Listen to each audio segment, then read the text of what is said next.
যুদ্ধে যাবার জন্য বলেছে, তাই আমি আর তোমার সঙ্গে দেখাও করতে পারবো না বিবি। আমাকে যদি তুমি ক্ষমা, যদি তুমি তোমার ভুল করে থাকি, আমাকে শেষবারের মতো তুমি ক্ষমা করে দিবে। এই বলে দরওয়াজার কাছ থেকে ক্ষমা চাইছে। ভিতরে কেন যাই না বলে, স্বামী গো একবার ভিতরে আসো। বলে না গো আমার বিবি, আমি ভিতরে যেতে পারবো না। কেন ভিতরে যেতে পারবো না? এই জন্য ভিতরে যেতে পারবো না, আমি যদি ভিতরে যাই গো বিবি, তাহলে আমি তোমার মায়াখানা মুখখানা দেখে যদি তোমার প্রেমে পড়ে যাই, যদি তোমাকে দেখে মায়া লেগে যায় গো বিবি, তাহলে আমি নবী মুস্তাফার কথা রাখতে পারবো না। আমার হয়তো যুদ্ধে যেতে দেরি হয়ে যাবে, আমার নবীর মনে হয়তো কষ্ট হবে। আমি পারবো না বিবি, ভিতরে যেতে পারবো না। আমাকে তুমি শেষবারের মতো ক্ষমা করে দিও, মাফ করে দিও। সঙ্গে সঙ্গে তেমন বিবিও ছিল। আজকালকার স্ত্রী, আজকালকার বিবি করে বলতো যেতে হবে না, কিন্তু কেমন বিবি ছিল বাবা, সেই সঙ্গে সঙ্গে বলে, জান গো আমার স্বামী, যাওয়ার পরে যদি আপনি সেই জায়গায় শহীদ হতে পারেন, তাহলে আমি শহীদের একজন স্ত্রী হতে পারবো। বলুন সুবহানাল্লাহ। কেমন ছিলেন তাদের ইশক, কেমন ছিলেন তাদের প্রেম, মহব্বত, ভালোবাসা। দ্বিতীয় নাম্বার গেলেন যখন হযরতে আব্দুল ইবনে রাহা।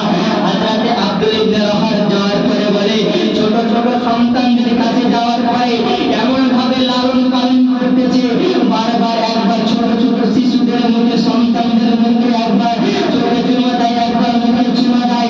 ছোট ছোট সন্তানরা বলে, আব্বা গো, এর পূর্বে তো কোনোদিন এইভাবে আমাদেরকে আদর করেননি আব্বা, কিন্তু আজকে কেন আমাদেরকে এইভাবে আদর করতেছেন, কেন এইভাবে আমাদেরকে ভালোবাসতেছেন?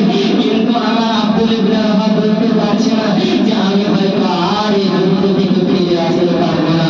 সঙ্গে সঙ্গে অঝোর নয়নে কান্না করে বলে দিলেন, ওগো আমার নয়নের ছেলেরা, ওগো আমার সন্তানেরা, কলিজার টুকরারা, আমি হয়তো আর তোমাদেরকে সন্তান বলে ডাকতে পারবো না, হয়তো আমাকে তোমরা আর আব্বা বলে ডাকতে পারবে না।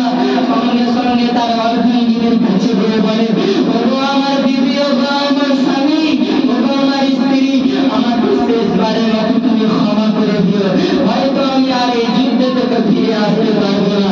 সঙ্গে সঙ্গে তার স্ত্রী দেখে বলে, ওগো আমার স্বামী, এর পূর্বে তো আপনি অনেক যুদ্ধে গিয়েছেন, কিন্তু এইভাবে কান্না করেননি, এইভাবে ভেঙে পড়েননি, কিন্তু ওগো আমার স্বামী, আজকে এত কেন ক্লান্ত, আজকে আপনি এত কেন কষ্ট করছেন, এত কেন কান্না করতেছেন, এত কেন আপনি চিন্তায় চিন্তিত হয়ে আছেন?